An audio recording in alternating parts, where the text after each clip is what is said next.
गेल्या 3 दिवसापासून आजपर्यंत एकूण 42 कावळे मृतावस्थेत आढळलेले आहेत. त्यामुळे काल आम्ही लगेच आमच्या सर्व तालुकास्तरीय बैठक तिथं बोलावली. काल पशु प्रदर्शनाचंही उद्घाटन झालेलं आहे. यात्रा सुरू आहे तिथं. तर सर्व आमचे जे कर्मचारी, पशुसंवर्धन विभागातले कर्मचारी आणि अधिकारी आहेत, त्याचबरोबर नगर परिषदेला पत्र दिलं.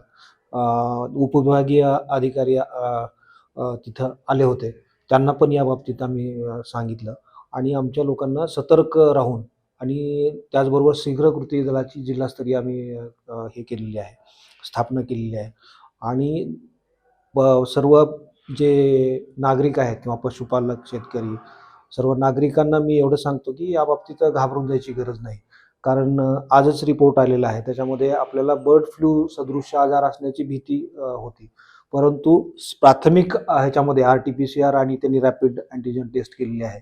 तर व्हायरल असं इन्फेक्शन कुठलंच भेटलेलं नाही. त्याचबरोबर त्यांनी आता पुढचं प्रोसेस आणखीन बॅक्टेरियल किंवा टॉक्झिकॉलॉजिकल किंवा एखाद्या वेळेस काही पक्ष्यांनी, कावळ्यांनी जर सडलेलं किंवा फवारलेलं जर काही खाल्लं असेल आणि त्याच्यामुळे जर मॉर्टॅलिटी झाली असेल, मृत्यूमुख झाली असेल, तर ती आपल्याला कळण्यासाठी टॉक्झिकॉलॉजिकल आणि बॅक्टेरियल रिपोर्ट अवेटेड आहेत, येतील ते. परंतु सर्वांनी न घाबरता शांततेनं जर एखाद्या वेळेस आपल्याला काही अनपेक्षित मृत्यूमुख पक्ष्यांमध्ये किंवा पाळीव प्राण्यामध्ये आढळली, तर नागरिकांना मी नम्र निवेदन करतो की त्यांनी त्वरित आमच्या पशुवैद्यकीय दवाखान्यात संपर्क साधावा आणि आम्हाला कळवावं. आम्ही वन खात्याला पण याबाबतीत सतर्क केलेलं आहे.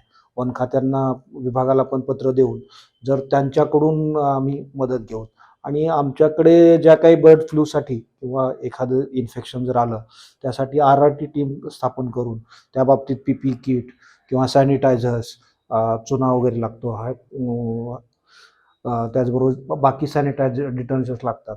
तर त्याचं आम्ही ग्लोव्ज, हँड ग्लोव्ज, मास्क याबाबतीत आम्ही पडताळणी केलेली आहे आणि आमचा विभाग या आजाराशी किंवा अशा ज्या आपत्कालीन हे आहेत, याच्याशी तोंड देण्यासाठी सज्ज आहे.